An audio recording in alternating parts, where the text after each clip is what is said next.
pantalla en este momento, arriba este pleno.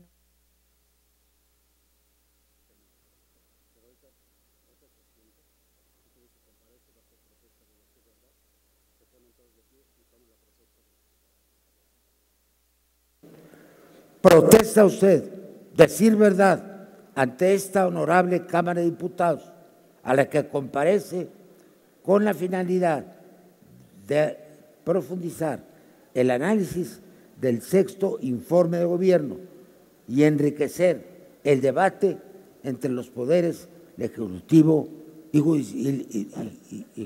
legislativo? Sí, protesto.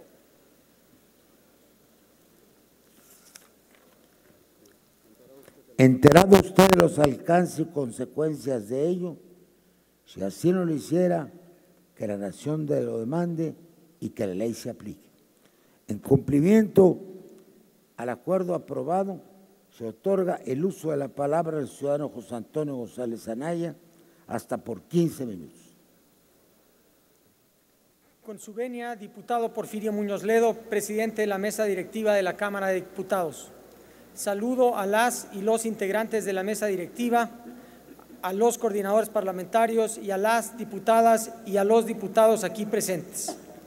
Antes que nada, felicito a las y los miembros de esta 64ª legislatura de la Cámara de Diputados por la responsabilidad que asumieron hace unas semanas de legislar a favor de México. Agradezco la convocatoria que, en términos de lo dispuesto en la Constitución y de la ley, me ha formulado esta soberanía para comparecer como parte del análisis del sexto informe de gobierno del titular del Poder Ejecutivo Federal, el licenciado Enrique Peña Nieto. Celebro la importancia que cobra este acto al situarnos en un periodo de transición donde ha prevalecido el diálogo y que hoy, en un ejercicio republicano de rendición de cuentas, nos permite revisar el estado en el que se encuentra la economía mexicana. En este sentido, al igual que lo hice en el Senado de la República, quisiera regresarme a un momento que ocurrió hace 18 años en este mismo recinto legislativo, cuando nuestro país tuvo por primera vez en la historia una alternancia partidista en el Ejecutivo Federal. Entonces, el exsecretario de Hacienda, José Ángel Gurría, estaba parado en mi lugar y dijo, y cito: «Después del ejemplar proceso electoral de julio pasado, pretendemos que el proceso de transición sea igualmente ejemplar. Es decir, no solo entregaremos buenas cuentas, sino entregaremos bien las cuentas». Las palabras de Gurría reflejan el espíritu de esta administración, y es que hoy, reconociendo todos los retos que enfrenta nuestro país, la economía es fuerte y sus finanzas públicas son sanas. Decirlo es simple, pero en los últimos 6 años, México enfrentó un complejo entorno global que pudo haber impactado profundamente en la economía familiar si no se hubiera manejado las finanzas públicas de manera prudente y responsable. Los choques externos que enfrentamos del 2014 al 2016 no fueron menores. El precio del petróleo bajó 70% y la producción industrial de Estados Unidos disminuyó casi 2%, lo que impactó negativamente la demanda de nuestras exportaciones. Para dimensionar estos choques, podemos regresarnos a lo que ocurrió a principios de los 80s, luego otra vez al inicio de este siglo y en la crisis del 2008 y 2009. Estos habían sido los últimos 3 periodos que nuestro país sufrió choques externos, incluso de menor magnitud, y en todos ellos la economía mexicana se contrajo y el empleo formal se vio afectado. Sin embargo, esta vez eso no ocurrió.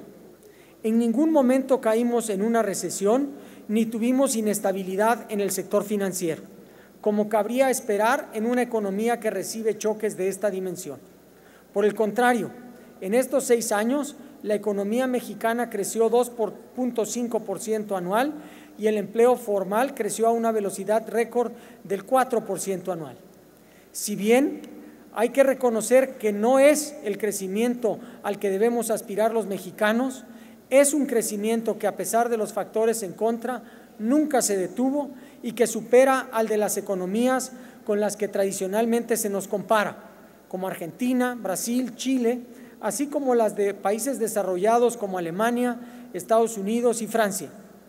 ¿Cómo explicamos esto? La razón es que México tomó decisiones difíciles, no siempre populares, pero sí responsables y necesarias. Por eso, quisiera señalar qué se hizo distinto para que, a pesar de tener un entorno adverso, nuestro país siguiera creciendo y se generaran más empleos. La respuesta tiene dos partes. La primera consistió en las reformas estructurales, cuya aprobación fue gracias al consenso y al trabajo conjunto entre el Ejecutivo y el Congreso de la Unión. Empiezo por una que me tocó vivir de cerca, la reforma energética. Hace apenas un par de años, los más optimistas estimaban que la reforma energética atraería cerca de 50,000 millones de dólares en inversión. Sin embargo, hoy la inversión esperada equivale al doble de la deuda externa y es 4 veces a la que esperaban los más optimistas, alcanzando la cifra de 200,000 millones de dólares. Los retos en el sector energético siguen siendo enormes. Sin embargo, esta reforma ha sido exitosa porque, por un lado, nos permitió amortiguar los choques externos detonando la inversión y, por otro, generará desarrollo económico a largo plazo en muchas zonas del país que lo necesitan. Con la reforma de telecomunicaciones han bajado prácticamente a la mitad las tarifas de telefonía celular y se ha triplicado el acceso a Internet de alta velocidad. Ahora la señal llega incluso a la población que vive en zonas remotas, con lo cual están más y mejor comunicados e informados. Por su parte, la reforma financiera ha permitido que se incremente el acceso a todo tipo de créditos, se paguen menores tasas de interés y que cada año se incorporen más de 4 millones de adultos al sistema financiero formal. Todos ellos ahora pueden ahorrar y trasladar su dinero de manera segura y fácil, asegurar su patrimonio para evitar perderlo ante una eventualidad y encontrar financiamiento para emprender proyectos productivos. Estos son algunos de los ejemplos del impacto que han tenido las reformas estructurales, que a pesar de no haber alcanzado su mayor potencial, en sus primeros años ya contribuyeron a evitar que nuestro país cayera en una recesión y se estancara la actividad económica. Si bien las reformas explican una parte importante de lo que ocurrió en la economía mexicana durante los últimos años, el segundo factor que explica la estabilidad económica que tenemos hoy en día es un buen manejo macroeconómico. Hoy nuestra estabilidad está anclada en políticas fiscales responsables. Y es que en cada decisión en materia económica siempre se estuvo presente el compromiso de preservar la estabilidad. Nos comprometimos a realizar un proceso gradual de consolidación fiscal que no afectara la estabilidad macroeconómica del país o comprometiera el presupuesto destinado a combatir la pobreza. Así, visto a la distancia, México es de los pocos países del G20 y de América Latina que logró alcanzar un superávit primario y que tiene una trayectoria de deuda decreciente como porcentaje del PIB. Esto se dice fácil, pero se logró a partir de una reforma fiscal que fortaleció y diversificó nuestras fuentes de ingresos, haciéndonos menos vulnerables a caída de los precios internacionales del petróleo. A principios del sexenio, por cada 100 pesos de ingresos públicos, 39 venían del petróleo. Hoy nuestros ingresos tienen origen en fuentes más estables y por cada 100 pesos, solo 17 provienen del petróleo. Se amplió la base tributaria en más de 30 millones. Prácticamente la mitad de los contribuyentes que hay en el país se incorporaron en esta administración, lo cual, además de fortalecer nuestros ingresos, reparte de forma más equitativa las contribuciones al gasto público. Pero el contar con mayores y más fuentes de ingresos solo explica una parte del buen camino que han seguido nuestras finanzas públicas. La otra parte tiene que ver con el manejo del gasto público. Los choques externos que enfrentamos a mediados del sexenio hicieron que fuera necesario hacer ajustes muy importantes al presupuesto. Tan solo en el 2016 se recortaron alrededor de 160,000 millones de pesos. Los ajustes fueron acompañados por una mejora en la eficiencia del gasto público para darle viabilidad y sostenibilidad a nuestro crecimiento y al mismo tiempo proteger lo que los mexicanos han construido con su esfuerzo a lo largo de los años. Siempre se protegió el gasto social para que ningún beneficiario de algún padrón se viera afectado y que los recursos se focalizaran en los programas que han demostrado su contribución para disminuir la pobreza. De esta manera, el porcentaje de la población que tiene carencias sociales se encuentra en mínimos históricos y le hemos ganado terreno a la pobreza extrema, disminuyéndola de 9.8% a 7.6% de la población, lo cual equivale a que 2 millones de mexicanos abandonaran esta penosa situación. No hay duda, queda mucho por hacer en materia de pobreza. Tenemos que seguir trabajando en erradicar la pobreza extrema. Sin embargo, estos resultados son alentadores y apuntan en la dirección correcta. Así, en este proceso de transición, la economía del país se encuentra sólida. Entregaremos un país con las mejores calificaciones crediticias en la historia y con perspectivas estables de acuerdo a las 3 calificadoras más importantes del mundo. Una economía que ha crecido en promedio 2.5% anual y que ha alcanzado un récord de 34 trimestres consecutivos de crecimiento sostenido. Un mercado laboral que genera más de un empleo formal por minuto, acumulando casi 3.8 millones de empleos, más que lo logrado en los 2 sexenios anteriores de manera conjunta.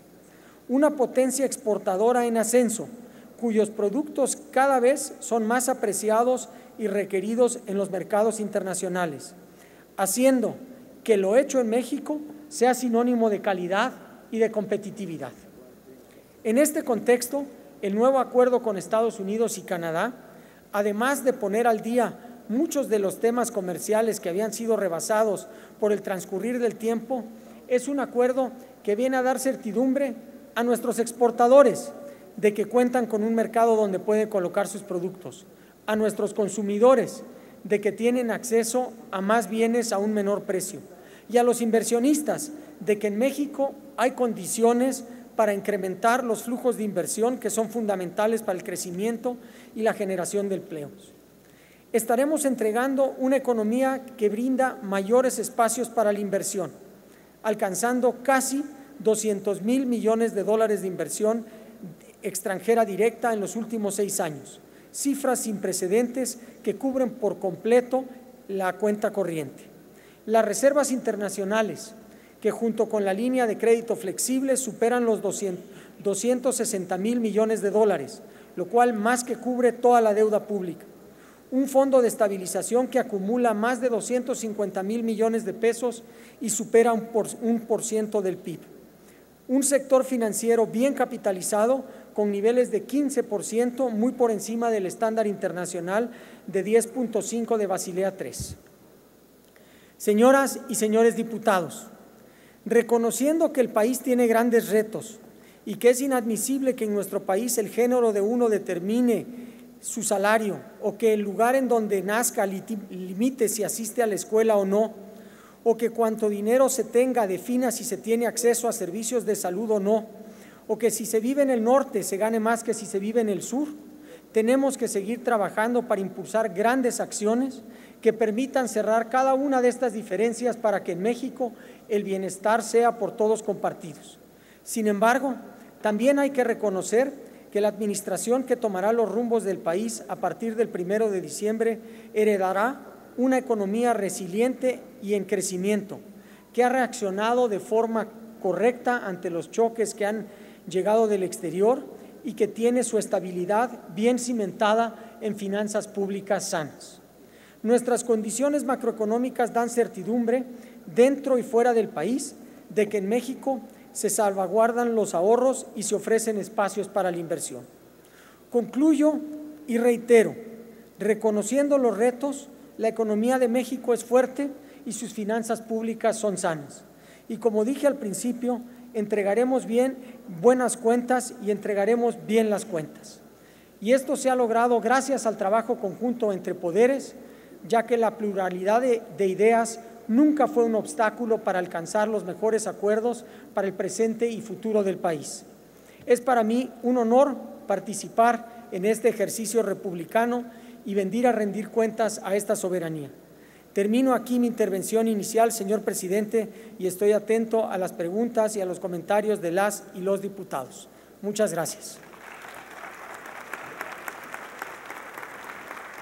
Gracias, señor secretario, por haber respetado con creces el tiempo concedido. Muchas gracias, señor presidente. Con su venia. Muchas gracias, diputado Marco Antonio Gómez Alcántara, por su pregunta y sus comentarios. Es verdaderamente un tema importante y relevante poner en perspectiva la situación de la deuda del país. Y empiezo haciendo algunos comentarios alrededor de la evolución de la deuda. La deuda del país, desde la crisis del 2008 y 2009, tuvo un incremento como porcentaje del PIB, como porcentaje de la economía, que es la mejor manera de medir la capacidad de deuda que tiene el país. Y aumentó de la mitad de los 30 puntos del PIB hasta llegar a su máximo histórico en el 2016 de cerca de 48% del PIB, casi 49 puntos del PIB. Sin embargo, lo importante y lo relevante es qué ha ocurrido desde entonces. Y desde entonces, esta deuda se ha venido reduciendo como porcentaje del PIB para estimar cerrar este año en cerca de 45% del PIB.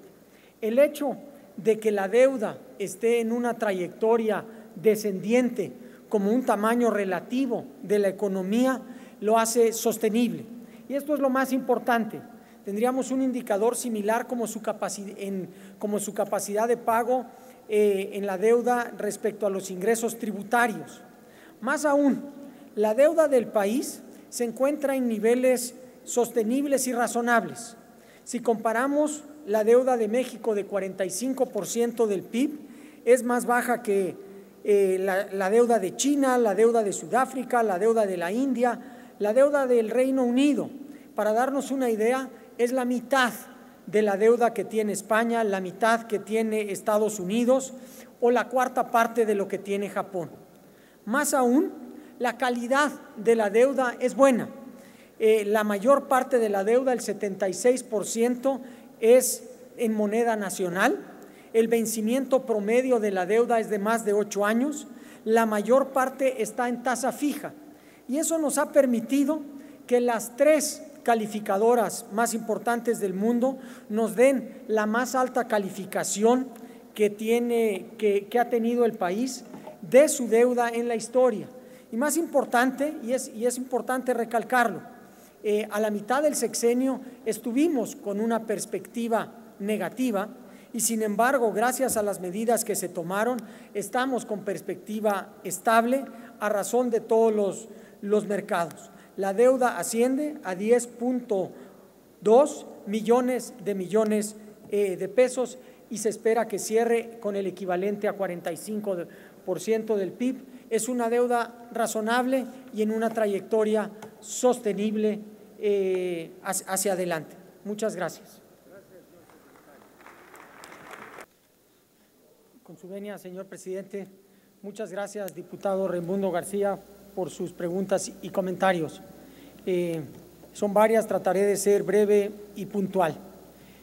La reforma hacendaria nos permitió, como lo comenté en mi participación inicial, incrementar la recaudación y diversificar los ingresos y la dependencia de los ingresos petroleros. Se amplió la base, se aumentaron los contribuyentes de 41 millones a casi 70 millones.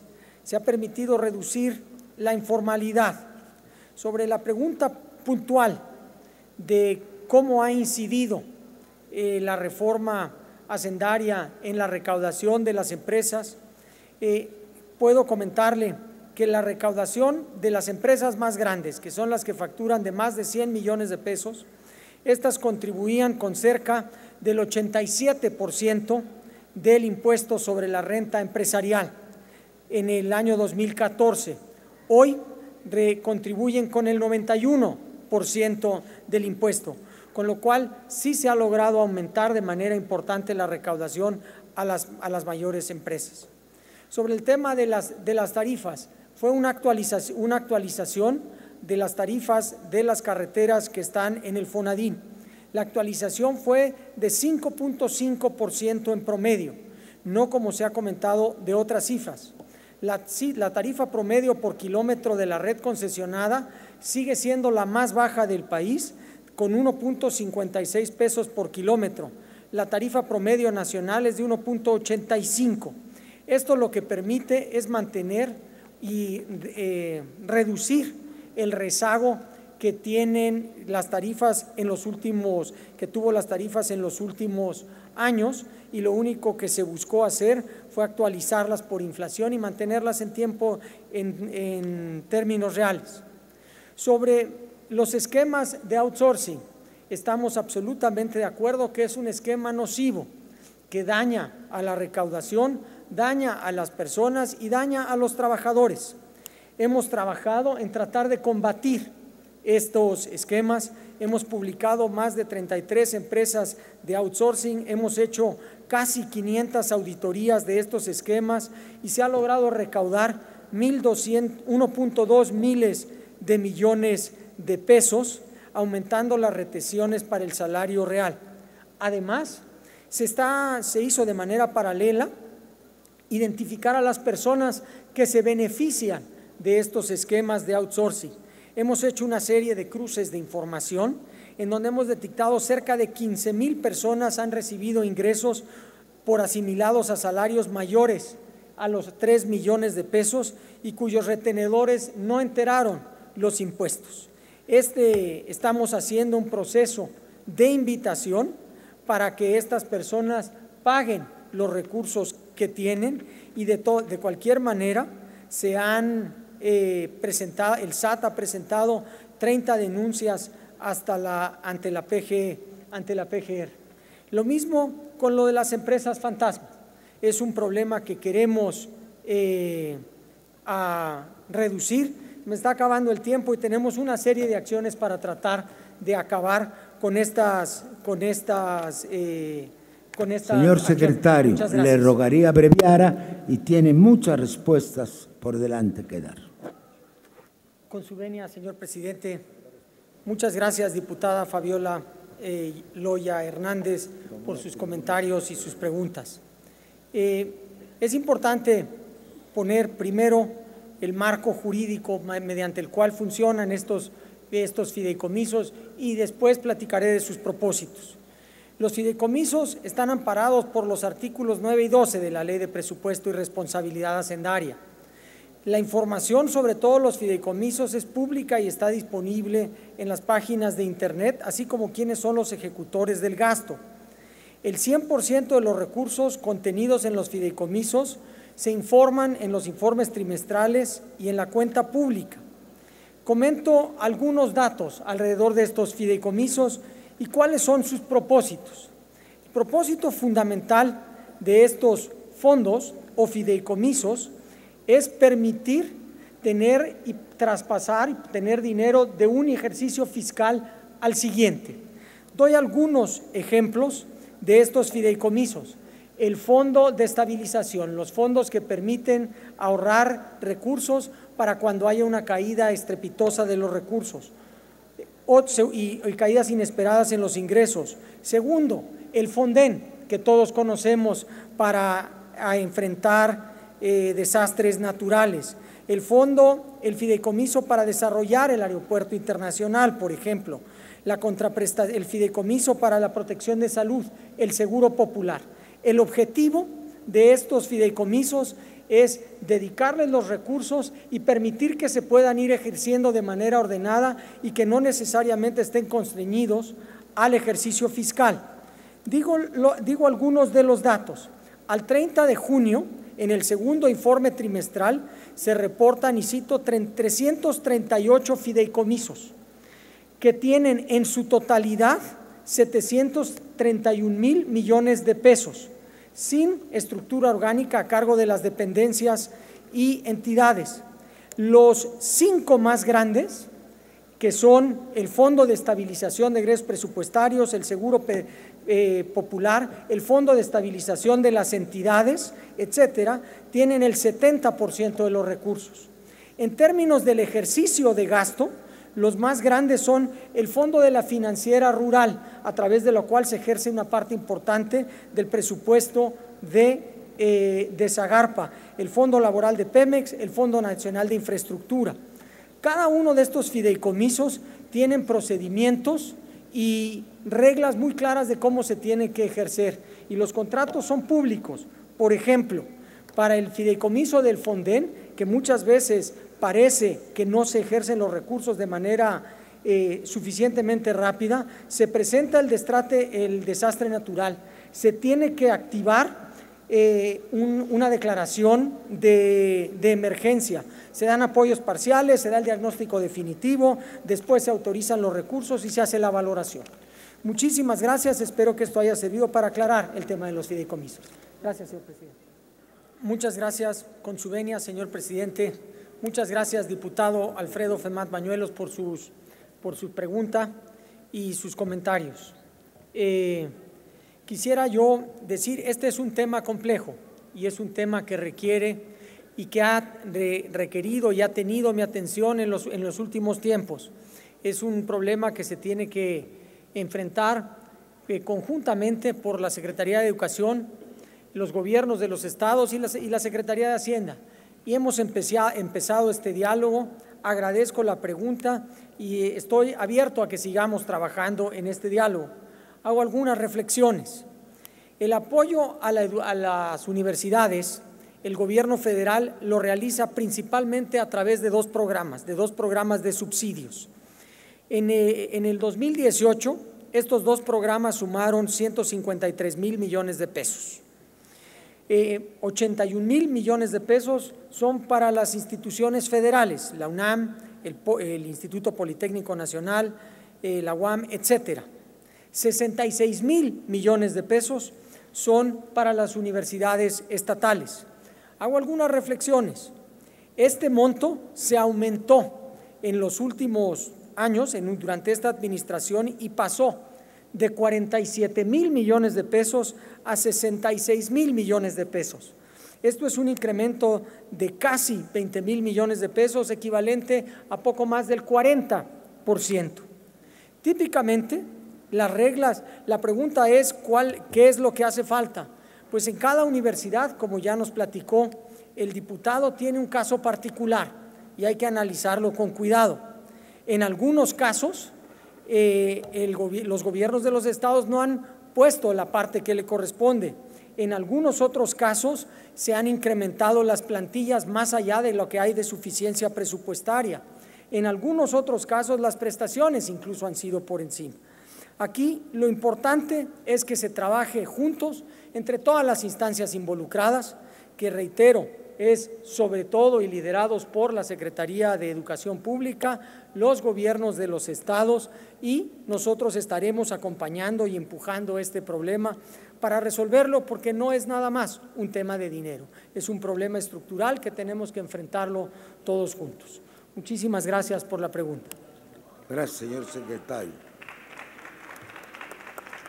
Con su venia, señor presidente. Adelante. Diputada Adriana Paulina Teiser, muchísimas gracias por su pregunta. La deuda subnacional es un tema que nos ocupa y nos debe ocupar siempre. Sin embargo, aquí hay algunas buenas noticias y noticias alentadoras. La ley de disciplina de las entidades federativas y de los municipios, que fue aprobada por el Congreso de la Unión en el 2016, ha fortalecido el manejo responsable de la deuda. Les doy algunos ejemplos. Se definió con más precisión la definición de inversión pública productiva para el endeudamiento subnacional, para que se enfocara principalmente en infraestructura. Se estableció que se tienen que solicitar autorizaciones explícitas de los congresos locales en proyectos de inversión de largo plazo para asegurar que no hubiera compromisos que fueran más allá de los periodos políticos y de las administraciones políticas. Se estableció la obligación para contratar financiamiento en las mejores condiciones de mercado a través de procesos competitivos. Se obligó a transparentar la totalidad de las obligaciones y se definieron los techos de endeudamiento anuales mediante un sistema de alertas que publica la Secretaría de Hacienda periódicamente de todos los estados. Por cierto, una cosa similar también se hizo para los municipios. La razón por la que hay noticias alentadoras es porque la deuda, en dos maneras de medirla y compararla, como porcentaje, la deuda subnacional, como porcentaje del PIB ha disminuido en los últimos tiempos. Llegó a un máximo de 3.1% del PIB y se ha reducido a 2.6% del PIB.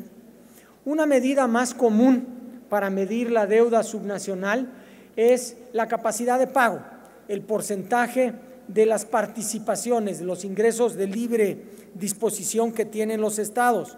Ahí también hay noticias alentadoras. El máximo al que llegó la deuda subnacional, la deuda estatal, fue de 90% de las participaciones. Este porcentaje se ha disminuido a 71% de las participaciones. Así que al final del día lo que podemos ver es que esta deuda estatal está en una trayectoria sostenible. Es importante, y coincido con la diputada, mantener vigilancia de este tema, porque anteriormente hubo un incremento importante en esta deuda. Así que el marco regulatorio parece estar funcionando y mantener esto bajo control, pero es una cosa que nos debe seguir ocupando hacia adelante. Muchas gracias, señor presidente. Con su venia, señor presidente. Adelante. Muchas gracias, diputado Fernando Galindo, por sus preguntas y sus comentarios. Se ha buscado avanzar en este tema de la transparencia y el compromiso que ha habido esta administración ha sido de esta transparencia. Les doy algunos ejemplos. En el 2012 solo existía una sola plataforma con el avance trimestral del presupuesto a nivel de programa presupuestario. En datos abiertos solo se reportaba lo de la cuenta pública. Existía una guía para explicar el presupuesto. Desde entonces se ha buscado tener formatos abiertos y en lenguajes ciudadanos para que esto sea perfectamente entendible. Se han abierto 8 nuevas plataformas para poder monitorear el presupuesto.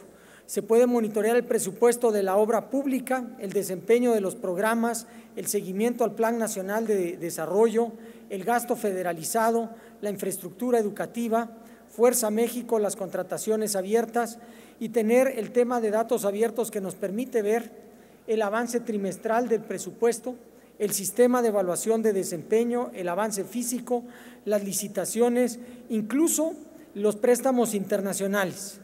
Se han dado diplomados en cursos de presupuesto. Se ha mejorado por algunas agencias internacionales. El índice de presupuesto abierto de México ha mejorado de manera muy importante, está en los primeros 20 lugares. La Asociación de Presupuesto Internacional ha dicho que México ha mejorado de manera importante y es el 6º lugar de 115 países. Quizás más importantes, se ha logrado también que se aumenten las visitas al portal presupuestario. Para darse una idea, en el 2012 había 92,000 visitas al año al portal presupuestario.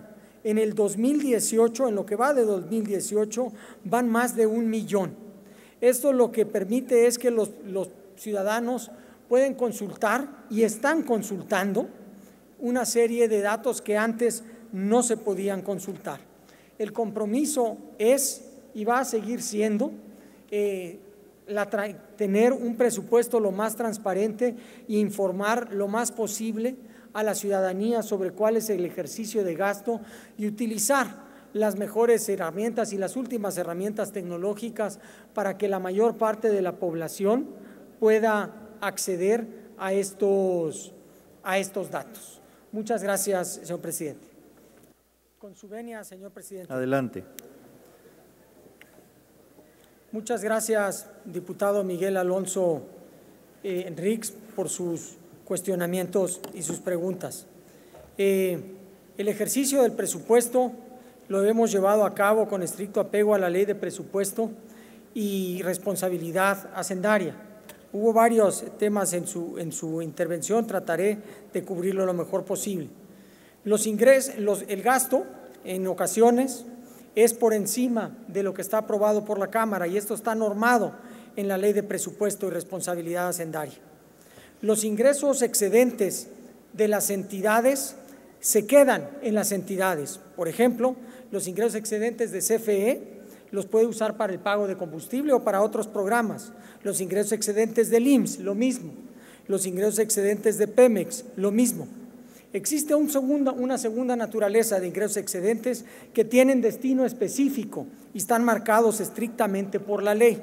Por ejemplo, la recaudación por los derechos de pasaportes están claros que tienen que ir a cubrir los costos de emisión.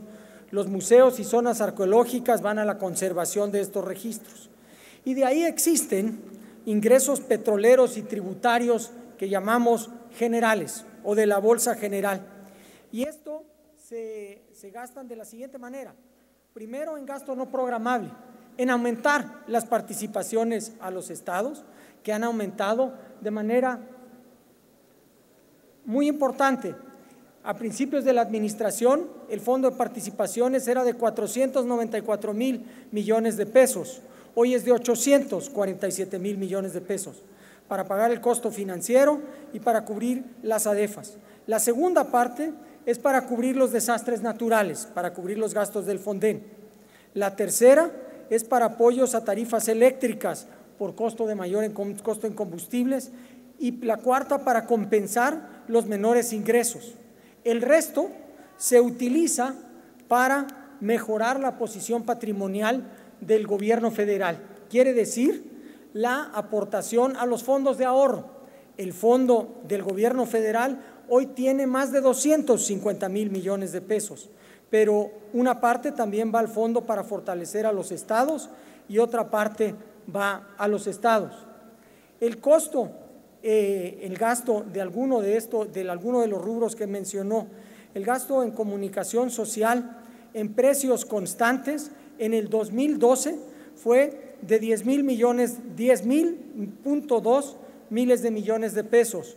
Hoy, en el 2017, fue de 10,000 millones de pesos, una cifra en términos constantes iguales. Así, lo que hemos buscado y lo que ha buscado la Secretaría y el Gobierno es apegarnos estrictamente a lo que marca la normatividad. Muchas gracias. Con su venia, señor presidente. Adelante. Muchas gracias, diputada Sandra Paola González, por sus preguntas y comentarios. La primera parte de sus preguntas y comentarios fueron alrededor de la recaudación y no podría yo estar más de acuerdo con usted en que este es un trabajo difícil, pero es un trabajo que además constante de cómo mejorar la eficiencia de la recaudación. Y aunque hay mucho trabajo y hay muchos retos por hacer, sí hay algunos datos alentadores. La recaudación después de la reforma hacendaria ha aumentado como porcentaje del PIB para la parte de empresas del 2.4 al 3.6, para la parte de personas físicas del 2.6 al 2.5. Pero hay otros datos que quizás sean más importantes y más reveladores. La evasión se ha logrado bajar de acuerdo a cómo estamos, el último estudio que hicimos se ha bajado del 2012 en el caso del impuesto sobre la renta a cerca de la mitad, de 40 a 19%, en el caso del IVA del 39 a 16 y en el caso del IEPS del 21,8. Más aún, se ha buscado mejorar la eficiencia de la recaudación. El costo de la recaudación por cada 100 pesos recaudados del 2012 a la fecha ha bajado a cerca de la mitad, de 0.99 a 0.48 por cada peso recaudado. Alrededor de la segunda parte de sus preguntas de la fiscalización de los recursos, la Secretaría de Hacienda actuó en el ámbito de sus competencias para proveer la información fiscal y de manejo de recursos a través de la Unidad de Inteligencia Financiera en varios casos de varios funcionarios públicos que ha habido, y se hicieron las denuncias correspondientes ante la PGR, que es la encargada de procurar la justicia de este país. Por este tiempo, muchas gracias, señor presidente. Muchas gracias. Con su venia, señor presidente. Adelante. Le agradezco al diputado Arturo Escobar sus comentarios y sus cuestionamientos alrededor del sistema financiero. La reforma financiera aprobada por este Congreso tuvo 5 pilares. Y el primero fue incrementar la competencia en el sector financiero, fortaleciendo a la Conducef y habilitando la movilidad de los créditos entre instituciones. Se fomentó el crédito vía la banca de desarrollo, se amplió el crédito a través de instituciones financieras privadas, se mantiene un sector financiero sólido y prudente y se hacen más eficaces las instituciones financieras y reguladoras. Y digo algunos resultados que son importantes.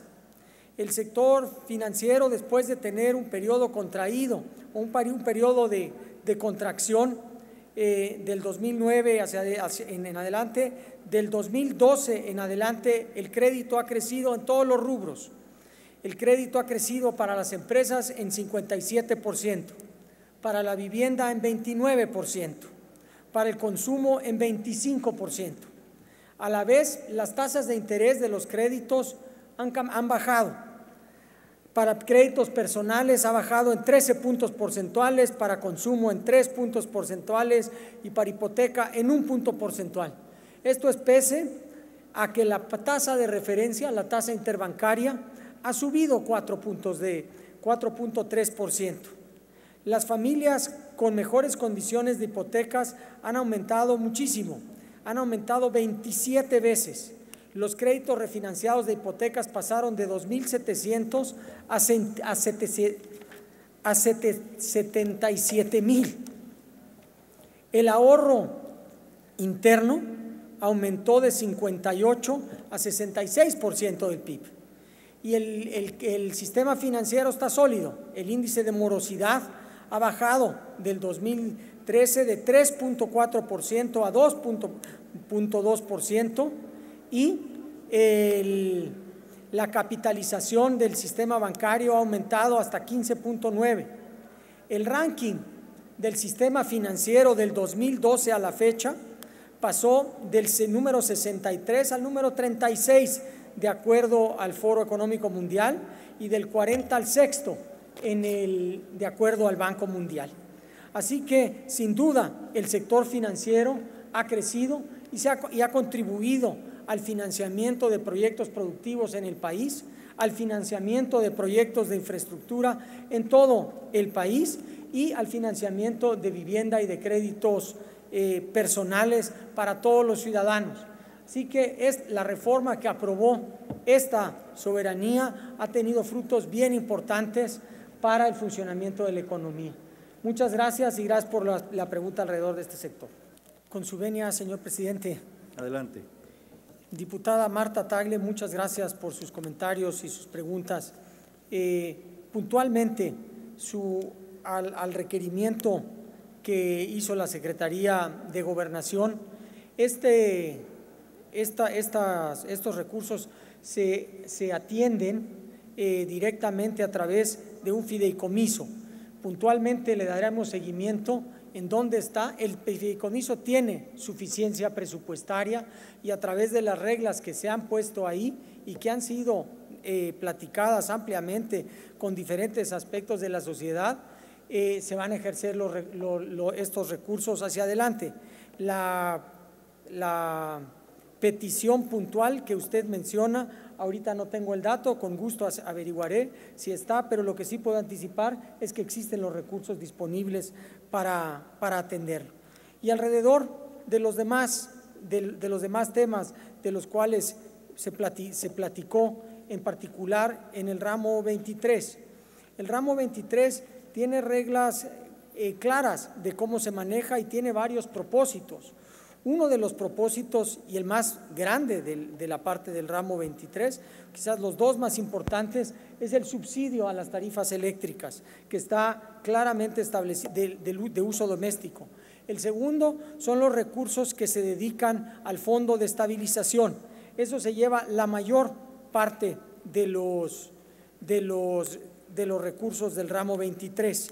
Y para las partes de los apoyos que existen alrededor de las entidades, tienen reglas que se tienen que seguir, que se tienen que cumplir al 100% con la emisión de los lineamientos para los fondos aprobados por la Cámara.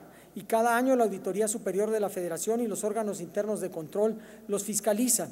Todos tenemos que trabajar, estamos comprometidos con mejorar la transparencia del presupuesto y, como comenté en alguna de mis intervenciones anteriores, se ha hecho un esfuerzo enorme por poner al alcance no solo de los órganos fiscalizadores, sino de todos los ciudadanos el ejercicio del presupuesto. Y en este sentido, la cantidad de información que está disponible a través del Internet, de todo tipo de información, de ejercicio de gasto, de ejercicio de infraestructura, de transferencias a los estados, todo está disponible, que no estaba hace 6 años. Sin duda, comparto el interés por seguir mejorando y aumentando la transparencia del presupuesto, pero se han tenido algunos avances y será trabajo de la siguiente administración continuar en esta dirección. Muchas gracias. Con su venia, señor presidente. Adelante. Muchas gracias, diputado Gerardo Fernández Noroña, por sus preguntas. Voy a intentar responder las más posibles y me comprometo a mandarle puntualmente cada una de las preguntas, una respuesta puntual a cada una de las preguntas que hizo. En ningún orden en particular, el tema de la reconstrucción.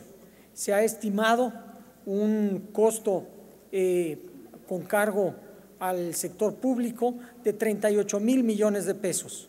De esos, 29,000 millones de pesos son a cargo del Fonden y 8,400 millones de pesos son con cargo a las aportaciones estatales. El sector asegurador ha estimado daños por 52,000 millones de pesos, de los cuales casi 20,000 son a infraestructura pública y 32,000 a infraestructura privada. Como sabe, se entregaron poco más de 166,000 tarjetas con apoyos para reconstruir la vivienda de daños parciales y también para gente con daños totales. Para el daño total fue por tarjeta o por beneficiario un total de 120,000 millones de pesos y para daño parcial 15,000 millones de pesos. Sobre la deuda total del sector público, como lo mencioné, son 45 puntos del PIB. Esto equivale a 10,2 millones de pesos. De estos, 3,7 es la deuda externa y 6,5 es la deuda interna. Este incremento, como lo comenté en algún momento, está en una trayectoria de disminución como porcentaje del PIB. Va a existir un aumento en la deuda durante esta administración que se puede explicar en parte por el tipo de cambio que se movió y eso afecta a la deuda externa, en parte porque se reconocieron los pasivos de pensiones de Pemex y CFE y en parte por inversión. Las contribuciones que han hecho las empresas más grandes, y podemos hacer un informe más puntual, pero las empresas más grandes que tenemos nosotros catalogadas como que facturan más de 100 millones de pesos, contribuyen con más del 90% y este porcentaje ha aumentado del 87 al 91. El programa de condonaciones que existió, la mayor parte de esto vinieron de del programa de Ponte al Corriente, de las condonaciones de 189,000 millones de pesos, 166,000 corresponden al programa Ponte al Corriente mandatado por el Congreso de la Unión. Se me acaba el tiempo, el compromiso está que a todas las preguntas que usted me hizo recibirá una respuesta puntual. Muchas gracias, presidente. Con su venia, diputada presidente. Adelante. Muchas gracias, diputado Miguel Acundo González, por su participación y sus reflexiones alrededor de las participaciones. En efecto, quizás conviene hacer una recapitulación somera sobre cómo se han aumentado las participaciones en los últimos años. En el 2012, el Fondo General de Participaciones era de 494,000 millones de pesos. Se está estimando que para este año cierre en 847,000 millones de pesos. Esto es un crecimiento muy importante de casi del 50% alrededor de las participaciones. También los recursos a través de las aportaciones, sobre todo de educación y salud, se han aumentado de manera importante. Se incrementaron en el 2012 de 501,000 millones de pesos a 662,000 millones de pesos. Sin duda, el marco federal y el pacto fiscal, como se ha venido a llamar, es un tema que nos ha ocupado desde hace tiempo y ha venido a buscar cuáles son las responsabilidades que cada uno de los niveles de gobierno tiene que tener para enfrentar sus problemas y a la vez tener la manera de hacerle llegar los recursos o las potestades para poder recaudar lo que sea necesario para poder enfrentar sus necesidades. Pero sin duda alguna, durante esta administración, una gran parte de los recursos que vinieron de los incrementos en la recaudación son parte de la recaudación que llamamos federal participable y han sido enviados a los estados a través del Fondo General de Participaciones y de las aportaciones para educación y salud, aunque también existen otros fondos que también están referenciados a la recaudación federal participable. Alrededor de las peticiones del presupuesto, esta administración no envía el presupuesto al Congreso de la Unión, lo hace la siguiente administración, pero compartimos las necesidades y las preocupaciones alrededor de este tema. Muchas gracias, diputada presidenta. Con su venia, diputada presidente. Adelante. Muchas gracias, diputado, por sus preguntas y sus comentarios. El costo financiero de la deuda es el servicio que tenemos que darle a la deuda, son los intereses que tenemos que pagar cada año. Y en efecto, este costo ha venido subiendo y es importante clarificar cuáles son las razones por las cuales este gasto, que es un gasto no programable, que quiere decir que es un gasto que no lo podemos programar, no lo podemos controlar porque se determina por cuestiones exógenas al país, tiene que ver con varios temas. Primero, se ha movido el tipo de cambio, por eso es no programable, no es algo que se pueda controlar. Eso incrementa los intereses en pesos de la deuda externa. En segundo, es el más importante, se han incrementado las tasas de interés. En México y en el mundo, las tasas de interés en el país se han duplicado y las tasas de interés en el mundo, para hacer un proxy, se han cerca de cuadruplicado de un nivel relativamente bajo. Ahora, bajo circunstancias normales, esto hubiese implicado que el costo de los intereses se hubiese aumentado mucho más de lo que se incrementó. Hay varios atenuantes que nos han permitido que aunque este gasto sin duda ha aumentado, se mantenga bajo control. Uno es el 77% de la deuda está en pesos. Eso es muy importante porque los movimientos de tipo de cambio, que ya dije que lo afectan, son menos. Dos, el 81% de los valores gubernamentales está a tasa fija y un porcentaje grande son a largo plazo. Eso también significa que conforme suben las tasas de interés, el efecto es menor. Y el 100%, para dejarlo claro, el 100% de la deuda externa está a tasas fijas. Se hizo un comentario alrededor de cómo se compara México alrededor del costo financiero. En varias intervenciones yo he comentado que la deuda del país está en una trayectoria sostenible y está en un nivel razonable. Siempre quisiéramos tener menor deuda, pero el nivel de deuda es razonable y está en una trayectoria sostenible. Así también el costo financiero, que para ponerlo en perspectiva para México es de 2.8% del PIB. Un ejemplo, Brasil es de 6%, la India es de casi 5%, el promedio de Latinoamérica es de 4%. Así que el costo financiero también está en niveles razonables y este manejo prudente de deuda, y concluyo, nos ha permitido que la deuda mexicana hoy tenga las calificaciones más altas de la historia y en perspectivas estables. Sin duda, tenemos que seguir teniendo políticas macroeconómicas que nos mantengan en esta trayectoria de disminución de deuda. Muchas gracias, diputada presidenta. Con su venia, diputada presidenta. Adelante. Muchas gracias, diputada Patricia Terrazas, por sus comentarios y por sus preguntas. Nos permite regresar a ahondar sobre el tema de la deuda y el tema de los ingresos. Empiezo quizás por la parte de los ingresos. La reforma hacendaria no fue diseñada para esto, pero permitió que cuando hubo una caída en el precio del petróleo de 70%, esto no provocara una situación o una complejidad en las finanzas públicas de enormes magnitudes.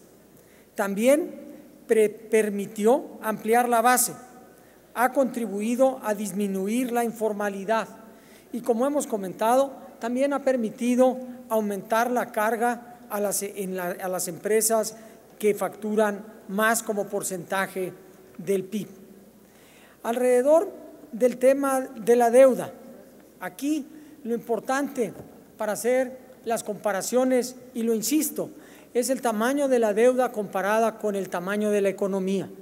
Es así como podemos medir la capacidad de pago que tiene el gobierno, cualquier gobierno, para hacer frente a la deuda. Y lo que vemos es una mejoría en todos los indicadores en los últimos 3 años, algo que no ocurría desde hace mucho tiempo. La deuda como porcentaje de la economía ha bajado de casi 49% a casi 45%. Y estos niveles se comparan favorablemente con muchos países de Latinoamérica, y para compararnos también es la mitad de la deuda que tiene Estados Unidos, que tiene España, y la 1/4 parte de lo que tiene Japón. Sin duda es deseable tener finanzas públicas sanas. Sin duda es deseable tener cuentas públicas sanas, y eso lo hemos tenido. En los últimos 2 años hemos tenido un superávit primario. Esto es algo que no se tenía desde hace mucho tiempo. Esto lo que permite es precisamente reducir la carga de la deuda. El camino y el trabajo no fue fácil. A la mitad de la administración, con la caída en los precios del petróleo, se tenía un déficit primario de 1 punto del PIB. Ahora se tiene un superávit primario de 1 punto del PIB. Eso se traduce en que cada año la deuda va a ir cayendo como porcentaje del PIB en el tiempo. Y eso es lo deseable y eso es lo que muchos países quisieran tener. La explicación del incremento que hubo durante esta administración ya la di, pero la repito.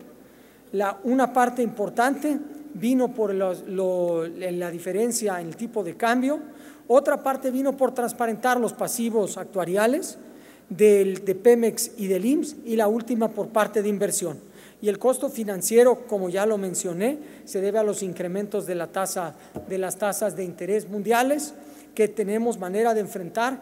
Y termino, la calificación de la deuda mexicana es la más alta que ha tenido en la historia y en perspectivas estables.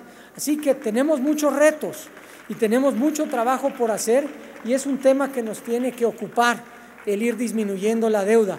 Sin embargo, como lo dije al principio, está en una trayectoria sostenible y en un nivel razonable. Muchas gracias.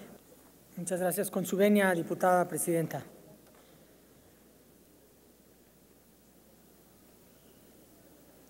Asumo que sí. Muchas gracias, diputado Benjamín Saúl, por sus comentarios y sus preguntas. Trataré de contestar de manera puntual las más posibles, y también, como en otro caso, me comprometo a darle respuesta puntual por escrito a las demás que no logré contestar. Los grandes contribuyentes son aquellos que tienen ingresos, o sea, que facturan más de 1.650 millones de pesos anuales. Existen 8.950 de este tipo de contribuyentes. No tengo el dato de cuánto empleo generan y qué contribución del PIB hacen, pero se lo haré llegar. Como mencioné en alguna otra intervención, en los últimos años la carga de los que más tienen ha aumentado.